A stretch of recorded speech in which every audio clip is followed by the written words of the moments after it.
কি ভাবছো আমাকে তোমার মনে পড়বে না? পড়বে পড়বে, আমাকে তোমার ঠিকই মনে পড়বে। মিথ্যা করে হলেও একদিনের জন্য ভালোবাসা দেখিয়েছিলে, দেখিয়েছিলে তো। মিথ্যে করে হলেও কাছে তো এসেছিলে, কি এসেছিলে না? তোমার ভালোবাসা মিথ্যা হতে পারে, তোমার কাছে আসা অবুঝ দিনের বেড়ানোর সুখ হতে পারে, অপ্রাপ্তবয়স্ক আবেগ হতে পারে।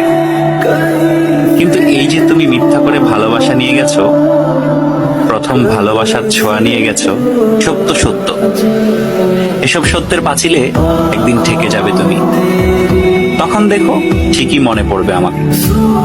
যার কাছে তুমি প্রথম মানুষ হতে যাবে, সে যদি প্রশ্ন করে আমার আগে তোমার জীবনে কোনো মানুষ এসেছিল কিনা, কেউ তোমাকে ছুঁয়ে দেখেছিল কিনা, তখন হয়তো মিথ্যেগুলো সাজিয়ে গুছিয়ে বলবে, কিন্তু আমি নামক ছোঁয়া তুমি ঠিকই ভেতরে ভেতরে টের পাবে। কি ভাবছো?